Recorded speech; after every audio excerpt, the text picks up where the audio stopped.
professor Rafael deu para a gente vai aprofundar um pouquinho mais as possibilidades do Drex e do Pix numa perspectiva mais de mercado, né?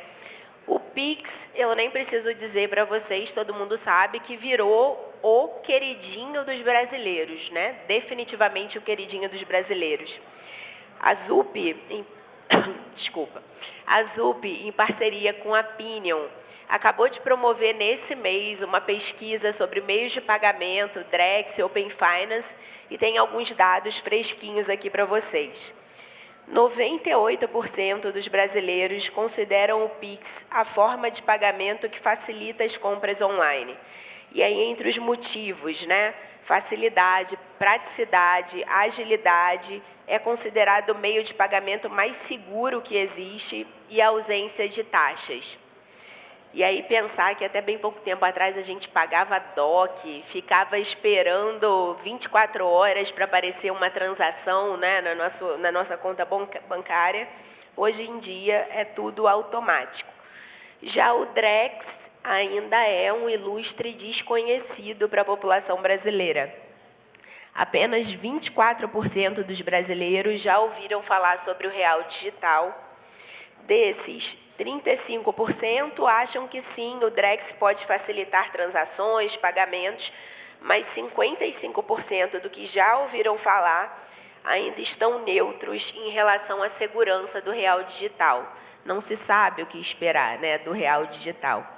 Então, para compor o nosso próximo painel, vou convidar aqui um time de peso, começando pelo Carlos Oliveira, que vai moderar o painel, diretor executivo da BFintex, um C-level com mais de 35 anos em grandes bancos, processadoras, foi CCO do Banco Original, o primeiro digital full bank brasileiro. Bem-vindo, Carlão. Obrigada, Esther.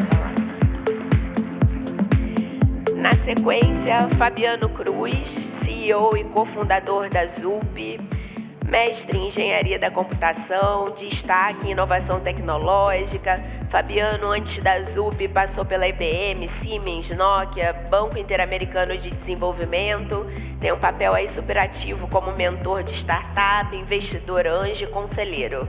Bem-vindo, Fabiano.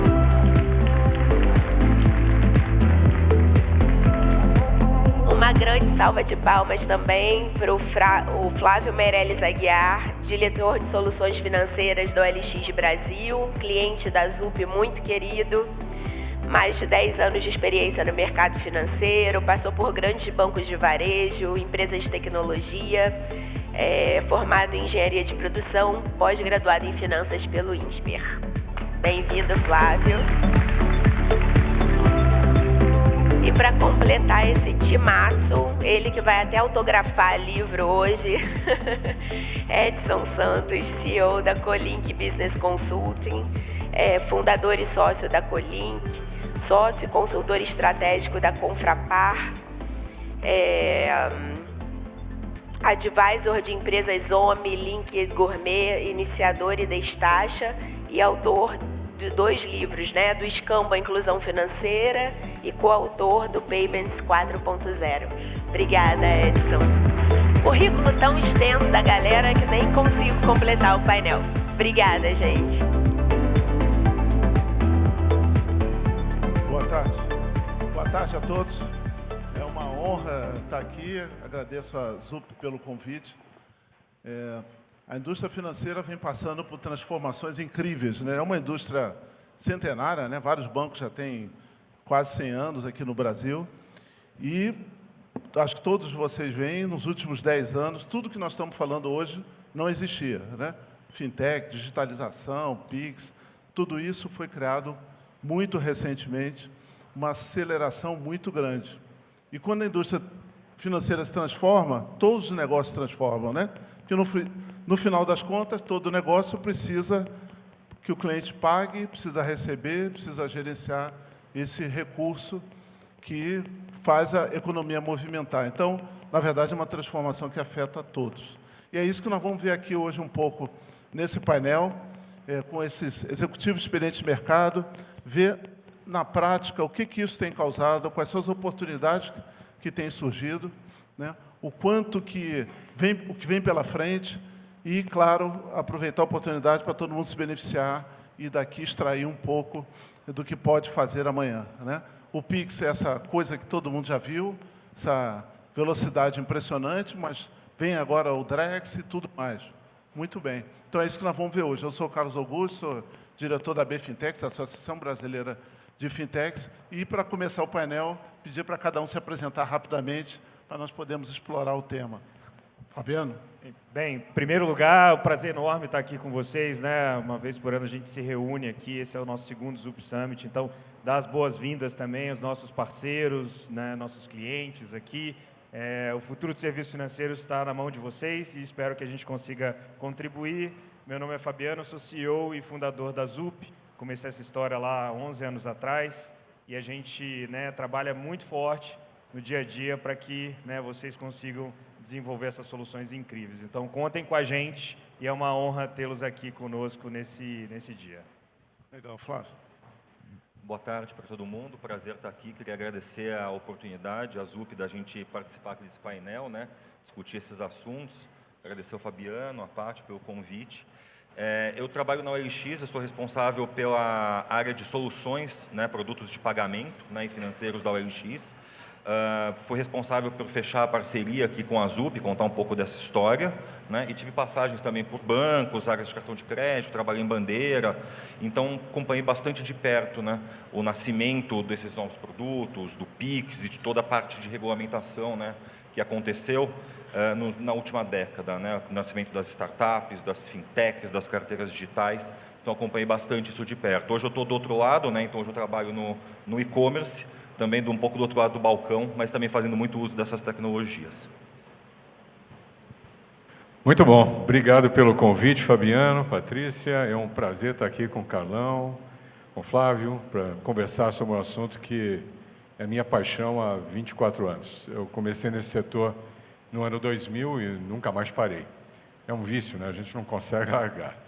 Mas é um setor agradável porque não tem monotonia, como o Rafael já mencionou antes, na palestra anterior.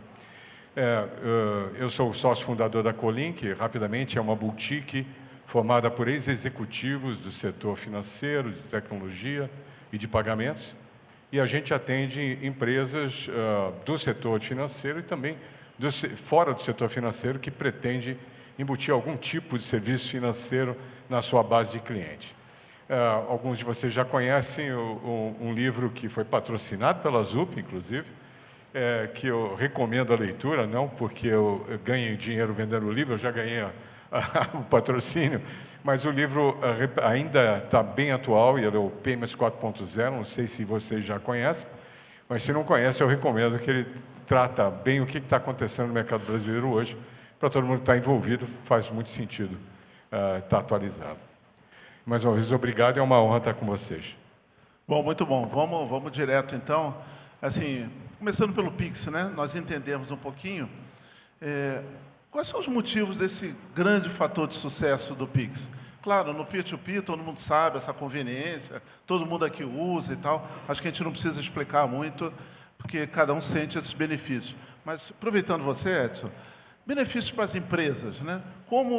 Que transformação isso tem causado e beneficiado as empresas, o uso do Pix, e o que você enxerga que vem pela frente, que o Pix vai causando de melhoria dentro desse fluxo de pagamentos, simplificando o cash management dos negócios? Do ponto de vista das empresas, eu acho que a gente tem um avanço enorme no e-commerce, que o Flávio pode explicar a gente com mais profundidade. O Pix vem substituindo o boleto com um enorme ganho de eficiência, com enorme conversão de vendas, melhorando a experiência de quem vende enormemente e de quem compra também. Além disso, o Pix no e-commerce avançou com o iniciador de transação de pagamento, que torna a experiência muito mais agradável, né? Então, esse é um exemplo claro. No lado do B2B, a gente ainda não viu grandes evoluções. Por acaso, eu tive a chance de participar de um projeto da Volvo Caminhões, que nós montamos um painel, uma plataforma de pagamento, usando o Pix para que o caminhoneiro pague o serviço, pague através dessa plataforma. Então, Tem alguns exemplos pequenos ainda. Eu acho que tem muita coisa para fazer no B2B. Quando a gente vai para o varejo físico, o Pix já é uma realidade e está mudando a vida dos microempreendedores individuais, vamos chamar de empresas também. E está mudando alguns outros setores. A gente ainda não vê uma experiência tão fluida na ponta, né? Se você vai pagar o seu um cafezinho no bar, é muito mais fácil você aproximar um cartão de débito ou o seu celular do que fazer um Pix. Dá trabalho fazer um Pix. Essa experiência precisa ser mudada. E eu acho que aí eu já engato a ideia de que as oportunidades estão no que está por vir, né? E para não ficar só na teoria, vou dar um exemplo prático. Um grupo de irmãos lá de Fortaleza, os irmãos Beco, conhecidos, eles têm uma empresa, são um PSP, uma empresa de pagamento, e eles juntaram um banco, duas empresas que produzem uma tecnologia que administra postos de combustíveis, uma empresa de fidelidade, e criaram uma experiência Pix no posto de gasolina que eu nunca tinha visto antes. Eu não presenciei fisicamente, mas vi os vídeos. Você aproxima o seu celular de um QR Code na bomba, o aplicativo de fidelidade te reconhece, faz uma oferta. Então, digamos, meu carro é a diesel, então está lá, R$ 5,90 o diesel. Ele me dá 10 centavos, eu aceito 10 centavos pagando com Pix, e eu vejo o preço mudando na bomba. Olha só, eu vejo o preço mudando na bomba. Se por acaso o frentista pegar a mangueira errada da bomba de gasolina e não de diesel, não funciona. Só funciona porque o sistema só libera o diesel. Aí ele coloca o diesel no meu carro, eu vou para dentro do carro e no meu celular eu vejo quanto de dinheiro eu estou gastando, quantos litros estão colocando e o preço por litro. Terminou a operação, eu pago, está pago e eu vou embora. Quantos postos de gasolina vocês já viram com uma plaquinha dizendo assim, não aceito Pix? Como é que pode alguém no posto de gasolina não aceitar um Pix, um pagamento instantâneo com baixo custo? Ele não aceita porque o dono do posto não está lá, quem está aí é o frentista, e ele não tem acesso à conta para confirmar que o pagamento foi feito. Então, veja, nós temos muita coisa para trabalhar, e aí eu vejo o futuro nas empresas, é como é que eu trago uma experiência para quem vende e uma experiência para quem compra diferenciada. É aí que estão as oportunidades. Falei demais, né, Carlão? Vai me cortando, hein? Não, muito bom, muito bom. E, Fabiano, tem muita, até pela experiência da ZUP, né, muita oportunidade de integração com as fintechs, facilidades da plataforma, o Embedded Finance, enfim. Ele tem uma flexibilidade muito maior para gerar casos de uso bem importantes, em que, inclusive, quem está recebendo tem acesso à informação e consegue gerenciar melhor o seu cash management. Poderia trazer alguns exemplos para a gente? Bem, o Pix é esse fenômeno, né, que todo mundo já falou, o professor também, Rafael também já trouxe para a gente. Lá se vão, né, quase 4 anos. A primeira vez que a gente colocou no ar e vendeu a primeira pizza no iFood, né, foi incrível, né, ali em novembro de 2020. Eu tive a oportunidade, Carlão, de trabalhar lá atrás, aí vou entregar a idade, na implantação do TED, né, em 2001. Eu também. Na reformulação do SPB. Então, eu vi esses dois fenômenos acontecerem, né? E o Pix, essa gratuidade, esse 24/7, isso que o Edson também trouxe. Então, cases como o OLX, como o nosso case do iFood, e o fato da ZUP também, hein, Edson, já trazer inovações para o Pix. Né? A gente já trouxe um Pix que é um Pix splitado. Né? O próprio Banco Central falou, né, vocês já colocaram no ar o split do Pix? Está na agenda, mas a gente, né, por conta da plataforma ser extremamente flexível, aí vendendo um pouco do nosso peixe aqui da ZUP, a gente já colocou no ar o Pix em 2020, já com a possibilidade de splitar. Então, a gente está vendo esse fenômeno, essas inovações, um Banco Central muito ativo nos últimos 10 anos, mas isso nem de perto é o que a gente vai acompanhar nos próximos 5, 10 anos. Né? A gente tem um dinheiro programável com o Drex, a gente tem a possibilidade hoje de colocar todos esses serviços financeiros na nuvem, como a ZUP fez. Né? Então, o que a gente chama de Embedded Finance, ele não existia porque não existia a possibilidade de colocar isso na nuvem. Não existia um Banking as a Service há pouco tempo atrás. Então, a computação em nuvem, mais essas inovações de Banco Central no Brasil, sabe, é um caldeirão, né, muito propício para a gente inovar, criar muitas coisas legais. A ZUP tem trabalhado muito forte, inclusive com o regulador, com o Bacen, para a gente trazer essas inovações. Vem aí uma agenda, né, do Pix parcelado, vem aí uma agenda, né, do Pix para você fazer remittance. Então, tem uma agenda de inovação, uma agenda muito grande pela frente, né? Várias startups, né, várias fintechs também se apropriaram, se beneficiaram, não é mais o bancão, não é mais o grande banco. Então, são cases muito bonitos. Espero também que a gente traga aqui, além da pizza que a gente vendeu no iFood e na OLX, que a gente faz essa economia circular acontecer junto com o OLX, né, ali por trás dos bastidores. Espero que a gente tenha cada vez mais cases. Lá se vão, Carlão, já vamos chegar a quase uma centena de bilhão de reais em transações Pix só na ZUP.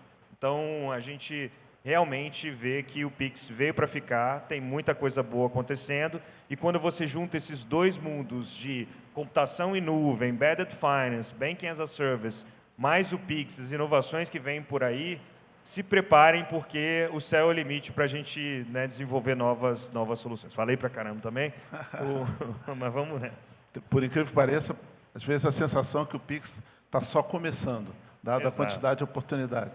E aí, Flávio, você podia falar um pouquinho da experiência do OLX, fazer a integração do Pix, o uso nas suas plataformas, como é que tem sido esse desafio, na experiência, na segurança, né? Inevitável falar um pouco também dessa forma mais ampla. Claro.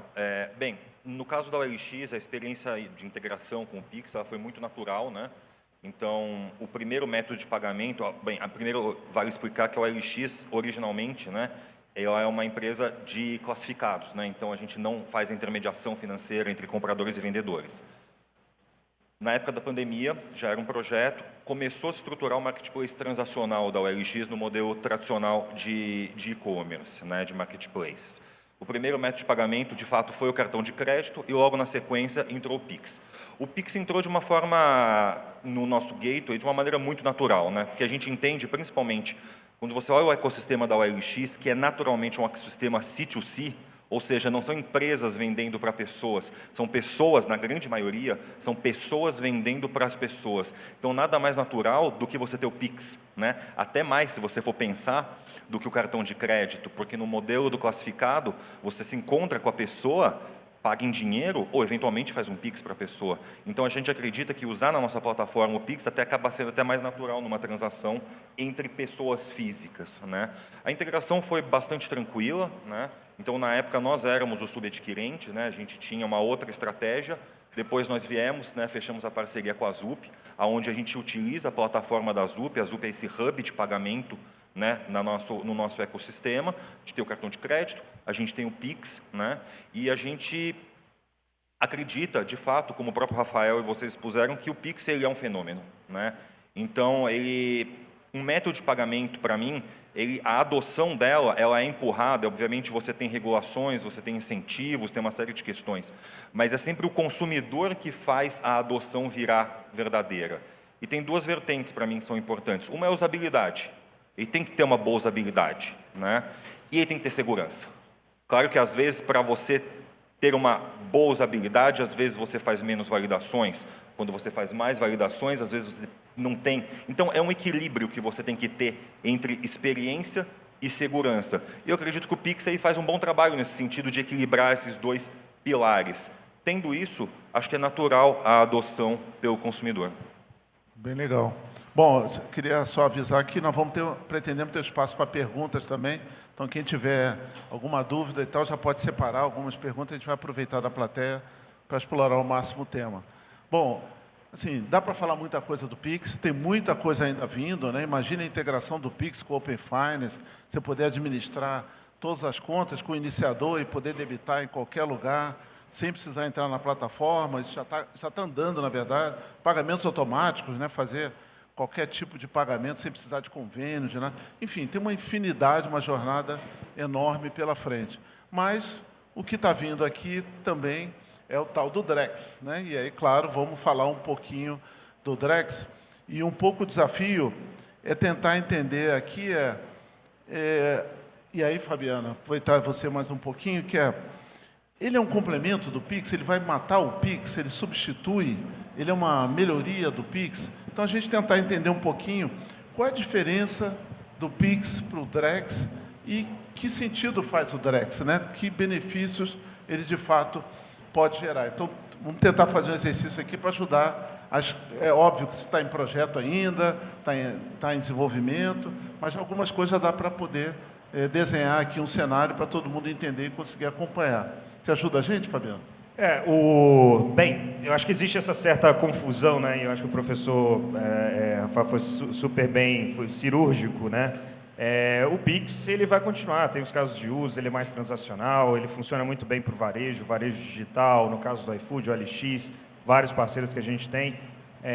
E o Drex, esse real digital, ele é nada mais do que um blockchain privado ali, em cima de Linux, é um Hyperledger chamado Bezo, é uma plataforma privada, obviamente, por questões de segurança, de Banco Central, que você vai poder programar dentro desses blocos o seu caso de uso. Então, é bem diferente, né? Imagina aqui, trazer um exemplo aqui de OLX, né, de venda de automóvel, né? Você tem uma série de pontos ali, você tem que assinar o contrato, você tem que saber se o documento está ok, então tem uma série de passos para você conseguir concluir aquela venda. Então, imagina se esses contratos fossem inteligentes, se esses contratos estivessem dentro desse blockchain e, na sequência de cada um desses passos concluídos, você conseguisse, sim, passar o dinheiro e aí efetuar uma transação dentro desse blockchain. Então, são casos de uso como esse que vão tornar esse blockchain, falou também de venda e compra e venda de títulos públicos. Então, tem uma série de casos de uso. E eu costumo dizer que é um real programável. Então, é o dinheiro programável, né? Um bloco, ou, né, um blockchain que você pode programar os seus casos de uso, diferente do Pix, que é mais transacional, 24/7, etc. Então, são casos de uso diferentes. O céu é o limite, uma vez que esse blockchain esteja no ar e você possa construir as suas soluções em cima desse blockchain, você tem não só esse caso do OLX, mas você tem uma série de outros casos de uso que vou poder desenvolver. Então, entendendo um pouco a diferença, imagina, né, o Drex como essa plataforma, muito mais do que qualquer coisa, uma plataforma, e isso o Banco Central está sendo super bem sucedido, né, entre os bancos centrais mundiais. É uma plataforma que você pode programar uma série de casos de usos super inteligentes com, né, smart contracts e outras coisas mais. Então, eu acho que por isso que eu falei que os próximos 5 anos serão muito divertidos, tem muita coisa legal para a gente fazer em cima desse blockchain, sem dúvida. Legal, bacana. Então, para resumir, né, o Pix a gente faz um pagamento, ou seja, envia dinheiro de um ponto A para o ponto B, liquidando aquela compra, uma remessa de recursos, ponto, né? O Drex não, o Drex, ele, usando a tecnologia blockchain, ele acompanha a jornada daquela transação, garantindo que ela seja executada até o final. Então, é muito mais do que simplesmente o envio de dinheiro. Exato. Se eu vou pagar o Fabiano aqui, eu não vou precisar do Drex nunca. Eu uso o Pix, está bem resolvido. Tem alguns países que usam o blockchain para isso, mas o Brasil não precisa disso, né? Mas tem vários casos de uso, acho que o Flávio pode ajudar também, em que hoje tem fricção, hoje tem risco, tem insegurança, tem custo, e que o Drex pode gerar eficiência para o sistema, pode dar segurança para as partes, e aí, de fato, pode dar um outro impulso à indústria financeira. É assim que você entende também, Flávio? Sim, com certeza. Até pegando o gancho da outro comentário que eu fiz, novamente, o Drex ainda está sendo desenvolvido, a gente precisa entender como que ele vai chegar, né? Entender um pouco como que vai ser a experiência de uso dele, né? Como o Fabiano comentou, quais são os casos de uso e como que vai se estudar na prática, né? Como que você vai operar isso, que facilidade que isso vai trazer para o dia a dia, seja dos consumidores, sejam das empresas. Mas, aliado a isso também, tem toda a parte da segurança, né? Então, principalmente quando a gente fala, né, e até o Edson comentou que o Pix entrou muito bem no ambiente eletrônico, né, de compra e venda, no e-commerce, um dos principais pilares do e-commerce e objetivo, acho que de todas as empresas que operam nesse mercado, é trazer segurança para esse ambiente. Porque, de fato, você está promovendo um ambiente de compra e venda de mercadorias entre partes que não se conhecem. No caso específico da OLX, entre pessoas físicas que estão vendendo e comprando umas das outras. Então, acho que uma das grandes coisas que chama atenção e que a gente está bastante de olho é o aspecto da segurança, da confiança. Como você mesmo comentou, né, é uma transação que vai do começo ao fim, inclusive não só na parte do pagamento, mas como na parte do registro. Então, quando a gente fala de compras e vendas de artigos de ticket muito mais elevado, hoje o marketplace transacional da OLX está só na vertical de bens de consumo, celulares, vestuário, imóveis para casa, artigos de decoração, tickets mais baixos. Mas também a OLX é a maior plataforma de compra e venda de automóveis e compra e venda de imóveis, né? Quando a gente fala disso, a gente não tem um marketplace transacional para comprar automóveis ou imóveis, né? Ainda é feito no modelo tradicional. Talvez aí o Drex tenha um caso de uso, como o Fabiano comentou, muito importante, porque numa única transação você garante a perna do pagamento e a parte do registro. Como que isso vai acontecer? A gente está muito ansioso para saber como que isso vai acontecer e o valor que isso pode agregar para o mercado como um todo, mas também observando os aspectos que acho que é a grande questão em voga hoje, que é a questão da segurança, não só da segurança transacional, mas da segurança em termos de privacidade. Como que esse produto, como que esse novo arranjo vai se comportar à luz da LGPD, das normas que acontecem na Europa, que são até algumas vezes até mais restritivas, né? Então, os casos de uso são importantes, acho que o cross-border é um caso muito claro, né? Para nós, que atuamos no mercado de compra e venda, no mercado de e-commerce, é um futuro bastante promissor, que a gente está bastante de olho, bastante interessado em saber como que isso vai se desdobrar e como que a gente pode contribuir para a evolução desse mercado também. Nós estamos falando, certamente, de um mundo bem diferente, né, que consegue garantir, então, a segurança dessas partes, né? Hoje, quando você compra alguma coisa física, ou mesmo quando compra uma ação, compra um título, qualquer uma empresa lança um debênture, alguma coisa assim, só tem duas alternativas. Ou você confia na outra pessoa, né, o tal da compra do automóvel ali, você fica olho no olho ali, quem assina primeiro, aquela coisa, né, desagradável, né, será que vai me entregar mesmo, vai transferir e tal. Então, um confia no outro, e aí tem risco. Ou então tem uma terceira parte, que é uma corretora, que é uma outra empresa que segura, retém, e aí tem um risco, ela tem que ter patrimônio, porque se ela quebrar, para te devolver. Enfim, tem um custo envolvido ali grande, e se eu automatizar isso tudo, eu não preciso nada disso, né? Eu posso ser bem eficiente, porque alguma coisa, que é o tal do Smart Contract, na verdade é um programa, né? uma rotina, né? Vai me garantir que se aquilo não acontecer, o dinheiro volta para mim, então não tem risco. Agora, Edson, isso é um desafio muito grande, né? Nós estamos falando de grandes mudanças, nós estamos absorvendo o Pix com essa jornada toda, não está, como você mesmo disse, nem está tudo implementado no B2B, ainda tem muita coisa para ser feita, estamos descobrindo novas oportunidades, tem uma jornada inteira. Vem o Open Finance avançando, integrando aí várias indústrias, que também gera centenas, dezenas de oportunidades de agregar informação, conseguir concatenar aí várias informações diferentes e tal. E a gente já está falando de usar blockchain no mercado financeiro com toda essa tecnologia. Como é que você vê isso tudo e como é que a gente consegue acompanhar isso tudo? Bem, primeiro, eu vou tentar não ser muito repetitivo, mas eu tenho uma dificuldade quando as pessoas começam a discutir o Drex do ponto de vista do consumidor. Porque, na minha opinião, o Drex... bom, vamos lá. O Pix, o que é? É uma nova plataforma de pagamento completamente nova. Um novo trilho de pagamento, totalmente digital, como nunca se tinha visto isso antes.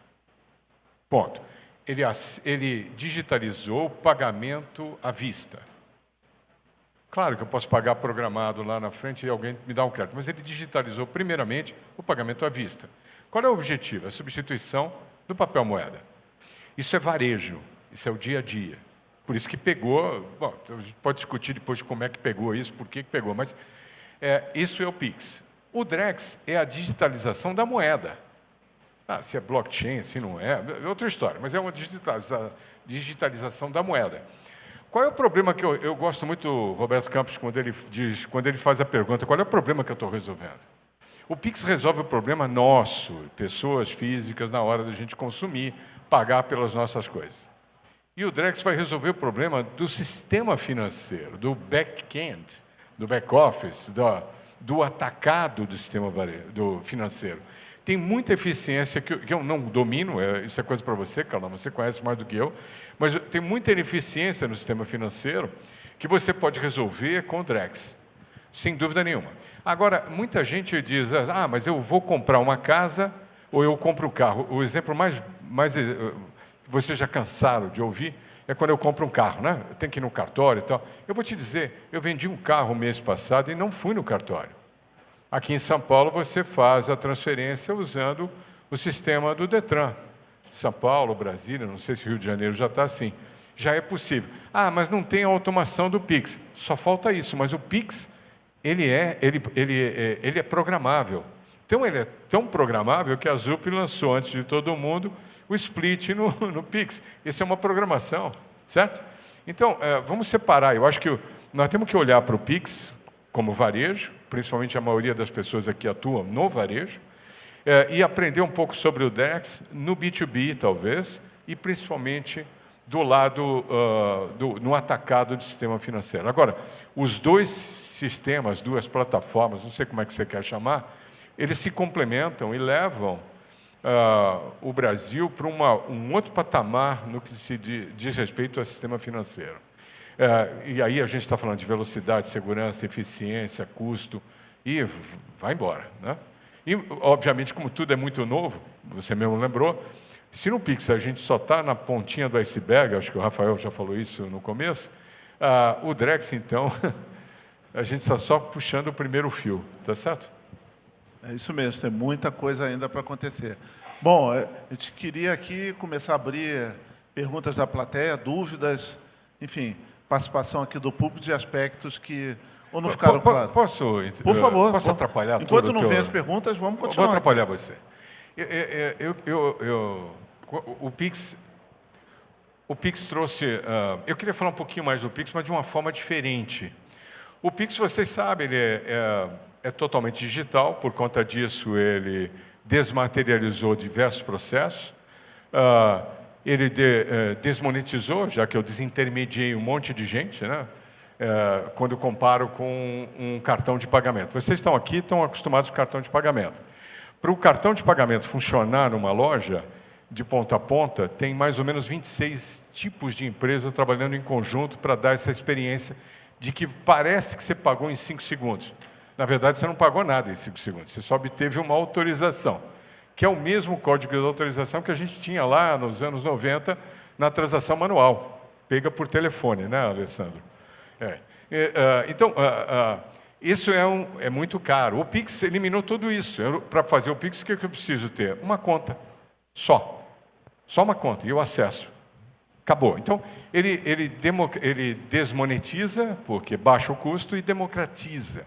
Então, uma das coisas que a gente viu é que o Pix pegou no Brasil. O Rafael disse que o Brasil é um dos países que mais rapidamente, é o primeiro, ele está em número 1 em termos de adesão. Pela idade, o que a gente tem de transação por brasileiro é muito grande. E por que isso aconteceu? Não é um Pix sozinho, e aí vale a pena a gente dar um passinho e olhar para a história. Veja, primeiro, todo brasileiro carrega um smartphone ou um celular. Isso já é uma diferença. Tudo bem que você pode ter regiões no Brasil que a internet não está totalmente disponível, mas a grande massa de brasileiros tem um celular e tem um smartphone. Em cima disso, nós tivemos, a partir do começo de 2014, a instituição, de fato, da conta digital.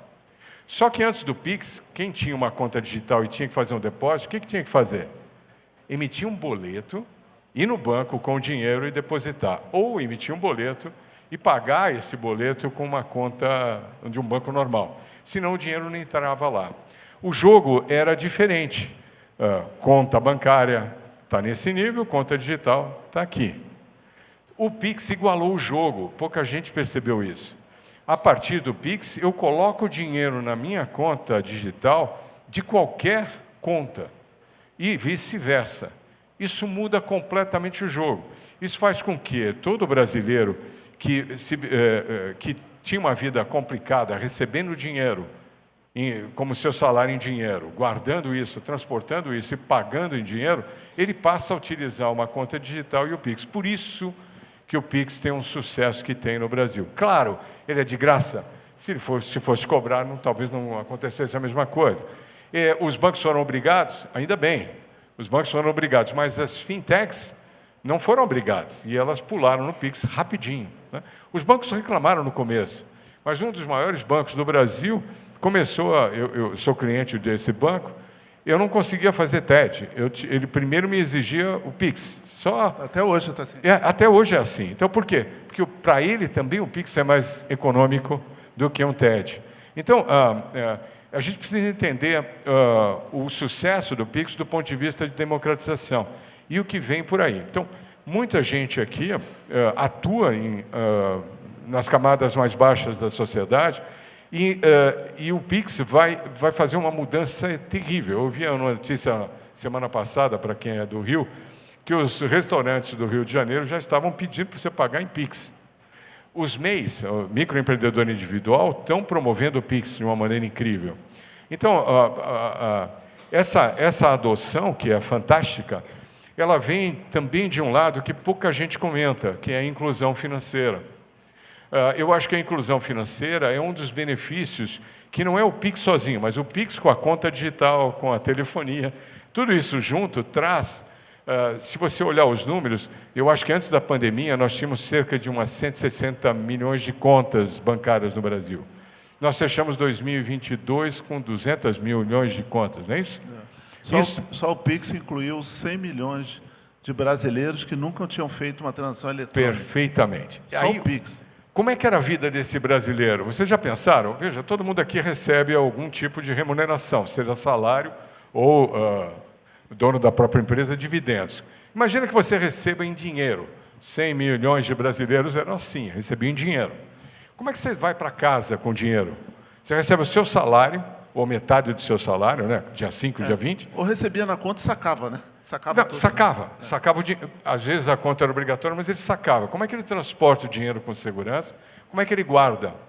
O brasileiro não podia fazer isso. O brasileiro que recebia em dinheiro, pagava em dinheiro, ele até pagava para poder pagar a conta, porque ele não podia pagar da casa dele, ele tinha que ir até o banco pagar, ou até um correspondente bancário para pagar a sua conta.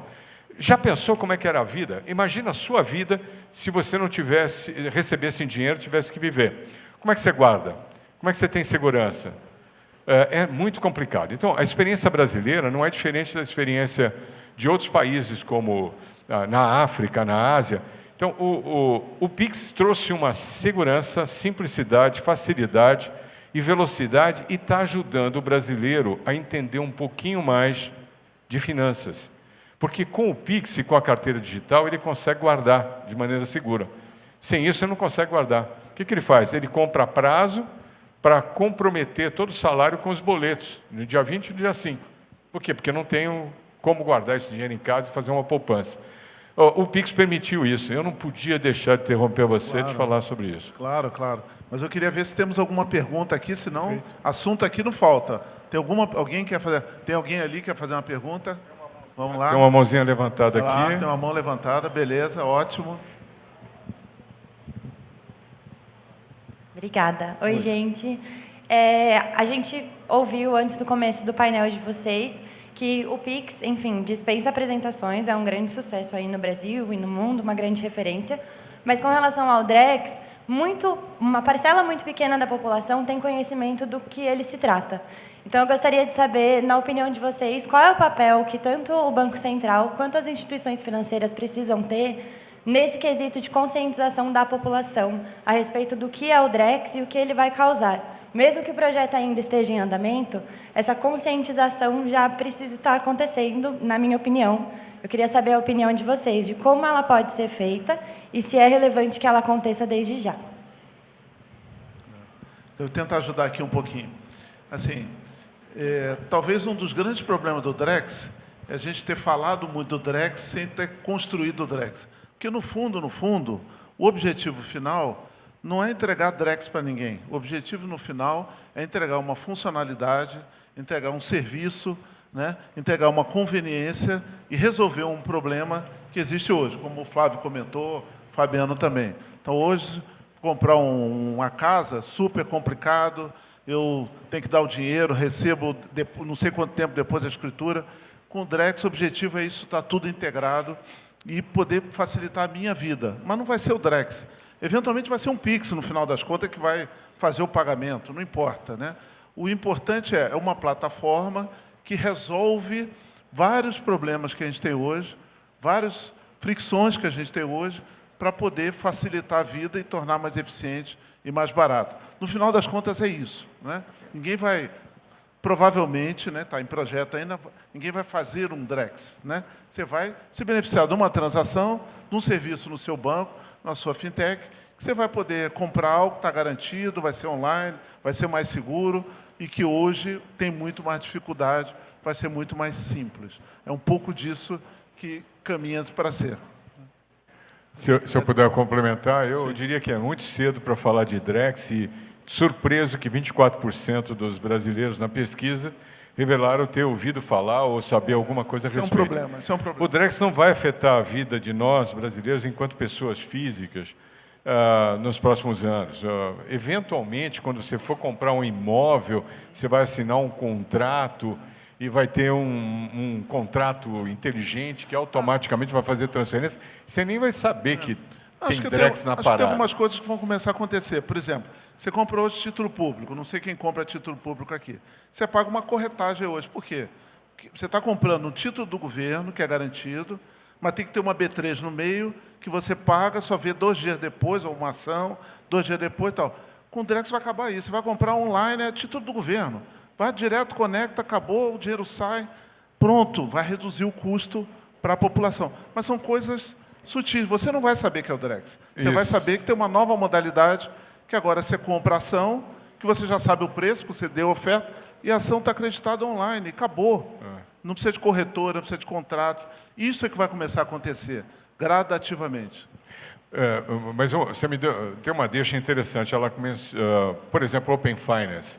Open Finance aconteceu a mesma coisa. Você fala Open Finance no Brasil, já mistura com Open Bar, né? Open Bar a gente entende. Open Finance, houve um erro nos bancos quando começaram a comentar sobre Open Finance. Você não pode pegar a população brasileira e falar Open Finance. Pelo menos encontra um outro nome.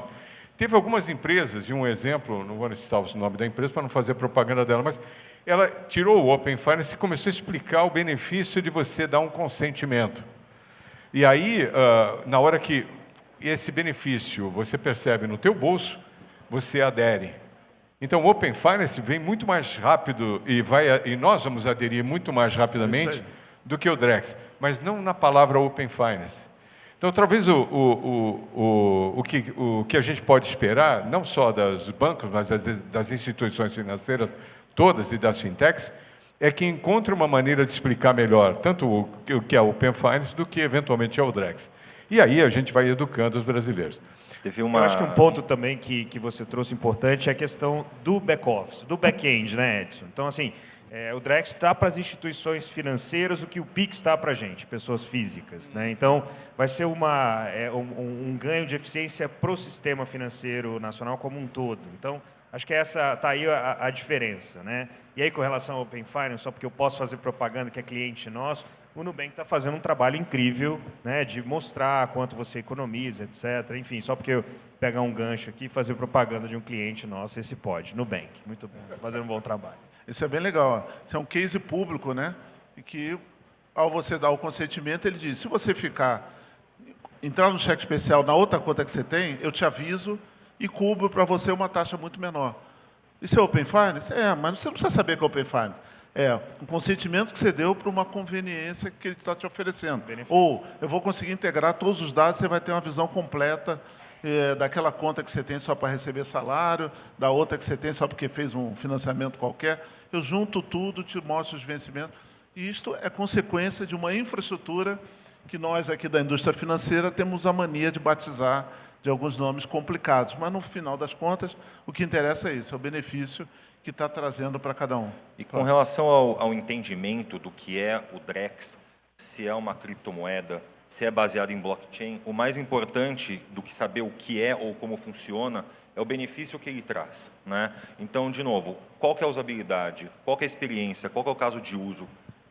Eventualmente você vai acabar executando alguma operação que por trás pode estar um Drex e eventualmente você nem vai saber disso, mas vai ter um benefício e vai ter um valor agregado àquela operação. mas eu acho que também a gente pode pensar que o Pix ele pode ser um evento que iniciou esse entendimento.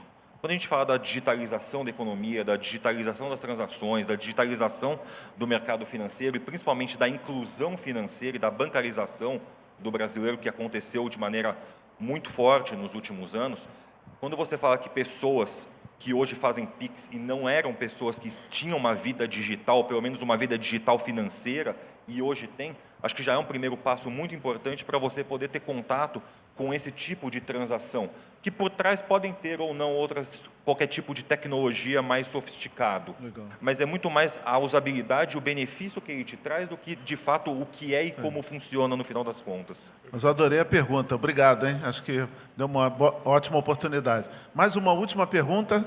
Aqui, ó. Ali. Deu duas? Então, bom. Aqui, as mulheres sempre à frente aqui. Gente, muito prazer aí, Edson. Sou sua seguidora no LinkedIn. Prazer te conhecer. Mas o Fabiano falou da TED, né? Eu também sou velhinha de mercado. E o aspecto que você falou do B2B, né? Eu acho que os pagamentos digitais dentro desse ambiente ainda é um desafio, né? E eu queria fazer um paralelo com o nosso famigerado boleto bancário, né? E o quanto que ele ficou desatualizado aqui em frente ao Pix, né? Mas se você for comparar, né, ainda falando do Pix, não Pix transferência, mas agora do Pix QR Code, né? A gente ainda tem alguns desafios, né, que fazem o B2B usar muito boleto bancário ainda, né? Então, por exemplo, a possibilidade de um protesto, a possibilidade de entrar num perfil, né? Aquele monte de instrução que o boleto tem, né? Você consegue colocar umas 20 instruções, o QR Code do Pix ele é mais limitado, né? Então, na verdade, não é uma dúvida aqui, mas, de fato, comentar aqui com você, né, esse aspecto aqui, principalmente aqui do B2B. E me apresentando, eu sou do Itaú/Rede, né? A gente é parceira aí da ZUP. Obrigada. Já dá para protestar Pix, hein? É o Pix cobrança. Posso mergulhar nessa? Obrigado. Você é a minha seguidora, então. Agora eu descobri quem é, tá vendo? É ela. Obrigado pela pergunta. Você mencionou algumas coisas interessantes. Bom, de cara, o QR Code tem muito mais capacidade de guardar muito mais informações, milhões de informações, do que o código de barra. Tá? E ao contrário. E o boleto, pouca gente sabe. O boleto, que foi criado, é uma criação brasileira, só existe no Brasil da maneira como ele existe. Ele é universal entre todos os bancos, tem um benefício enorme. Eu tive um tio que era cobrador. Ele saía com um maço de duplicata e saía cobrando das empresas. Você não tem ideia de como é que era o mundo na década de 70. Eu me lembro um pouquinho, era moleque ainda, né, Carlão? Mas eu me lembro.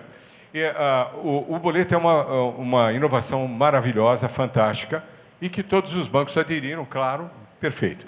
Só que o boleto é uma mistura de dois instrumentos e pouca gente sabe disso. Um instrumento de crédito, que é a duplicata, e um instrumento de pagamento, que é o boleto, que é o código de barra. Então, qual é a parte da duplicata? Que está lá a data de vencimento, o juro de mora, a multa se você não pagar e algumas outras condições. E do que se refere o boleto? O boleto se refere a... Então, os bancos meio que misturaram os dois instrumentos e se beneficiaram disso. Tanto é que o maior... Quem é que mais desconta boleto no Brasil? Os bancos. Eles são donos do boleto. Aí, na hora que você vai para o Pix, você traz dois assuntos para a gente falar. Uma é que nós sabemos que o Banco Central entende essa diferença de crédito e instrumento de pagamento. E deve vir uma novidade, ninguém falou ainda, mas deve vir uma novidade do Banco Central, um outro instrumento que talvez mantenha a duplicata, mas atrelada a um Pix e não mais a um boleto.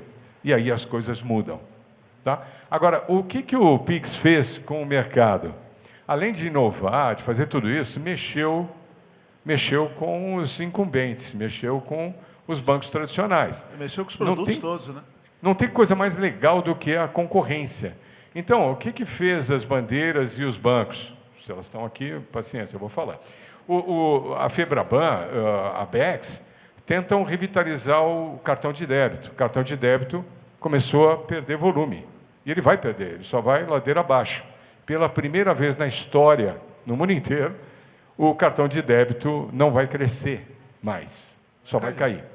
Então, o que estão fazendo? Tentando fazer o cartão de débito liquidado no mesmo dia. Eu já dei a receita. Autoriza a transação e manda o Pix. Fica fácil, né? Liquida no mesmo dia. Mas a Bex não quis me ouvir. Não sei por quê. Então, a tentativa de revitalizar, levar o cartão de débito para o e-commerce, fazer o pagamento em um clique no cartão de crédito, as bandeiras se uniram para isso. E os bancos também. Hoje você já consegue liquidar e você emite um boleto, o teu cliente paga, se pagar até às 11 horas da manhã, você recebe no mesmo dia. Não é todo lugar que acontece isso, mas é uma tentativa. Então, o Pix também trouxe uma concorrência e os bancos começam a se mexer para revitalizar os produtos que foram sempre um grande sucesso, que é pioneirismo no Brasil, que é fantástico, mas tem que ser inovado. Então, você está certo, nós vamos ter inovação nessa área também. E eu não tenho dúvida que tudo isso que foi mencionado, que eventualmente ainda falta para substituir, o Pix vai ter também, e esse é o grande desafio que todos têm. Mas uma última pergunta lá, bem rápida, só para a gente terminar. Bom, a minha pergunta é mais para essa área de digitalização, né, das transações, quando a gente fala de DREX. É importante que, em algum momento, esse ativo que está sendo vendido, seja a casa, o automóvel, que seja, ele também esteja tokenizado. Vocês acham que o DREX vai acabar englobando essa parte de tokenizar os ativos, ou isso vai ser uma outra plataforma onde a gente terá essas tokenizações para que esses smart contracts funcionem de fim a fim? Boa pergunta também. Assim, um dos grandes objetivos, quando a gente fala do DREX para o varejo, né, uma coisa para o atacado, né? Atacado na linguagem do Banco Central significa os bancos, né? Que são os clientes do Banco Central, né? No varejo são os clientes dos bancos, somos nós e as empresas, né? Então, um dos grandes objetivos, quando se fala desse varejo, ou seja, de que benefício essa tecnologia pode chegar, um dos grandes casos de uso é a tokenização. Então, você poder, de fato, pulverizar aquele ativo que você está comprando em pequenas partes para dar capilaridade, para dar velocidade, eficiência, acessibilidade a todo mundo poder comprar ativos hoje que o papel é muito caro, o bem é um valor muito alto e isso impede. Então, isso também é uma estratégia de inclusão, né? Porque a tendência é ficar eficiente, então o custo reduzir, aí você pode fracionar. Mas isso também é uma jornada, muita coisa para caminhar, mas eu não tenho dúvida nenhuma que essa é uma das grandes oportunidades que vão se derivar a partir da implantação do DREX, é poder tokenizar ativos financeiros, que já está acontecendo, já tem uma autorização provisória, até um determinado limite, já está acontecendo, mas também ativos reais, ou ativos do mundo real, como a gente costuma dizer. Então, isso, com certeza, vai acontecer, sim. Eu diria que a parte essencial desse blockchain é a tokenização, né? Então, sem dúvida, é um elemento importantíssimo nesse blockchain privado que o Banco Central fala que é DeFi, né? Finanças descentralizadas, é DeFi as it can be, né? Porque não é tão descentralizado assim. Então, enfim, mas é uma parte essencial ter esses ativos tokenizados ali dentro. Me chamou a atenção aqui, só para... Nós estamos nos últimos segundos aqui do painel, painel como esse, antigamente, todo mundo fazia uma única pergunta, que é: o que vai acabar? O cartão de crédito vai acabar? O boleto vai acabar? A TED vai acabar? O Pix vai matar o quê? E ninguém fez essa pergunta, porque acho que está muito claro que não mata nada, né? Ou pelo menos não por decreto, né? Mata se ficar velho, como DOC, né? E deixa de cumprir a função. Na verdade, é mais uma alternativa, tanto de instrumentos, de produtos, de serviços, de funcionalidade, como são mais players que conseguem vir, né, players modernos, players novos, fintechs, que conseguem, a partir daí, desenvolver novas oportunidades, né, como a ZUP aqui e tantos outros, que aumentam essa competição, aumentam o leque de opções, e aí o grande desafio de todos nós é escolher as alternativas, combinar esse Lego, que cada vez vai estar mais integrado, e como tirar o máximo proveito para o seu negócio e para beneficiar o seu cliente, para se tornar mais competitivo. Acho que esse é, sem dúvida, para mim, o grande desafio que é incessante, porque cada vez uma implantação dessa gera benefício em várias outras e não para mais, porque a criatividade do brasileiro, essa modernidade da indústria financeira que está sendo reconhecida globalmente, ela é gigante. Então, eu me sinto privilegiado, acho que todos nós aqui, de estar vivendo neste momento desse ciclo da indústria financeira, que está revolucionando tudo aquilo que a gente fazia e vai mudar ainda cada vez mais. Eu queria agradecer aqui Fabiano, Flávio, Edson, por ter me ajudado aqui no painel, de ter dado a oportunidade aqui de moderar, e a todos vocês por estarem colaborando aqui, assistindo e nos prestigiando. Obrigado, Zup. Obrigado a todos. Obrigado, pessoal. Obrigado.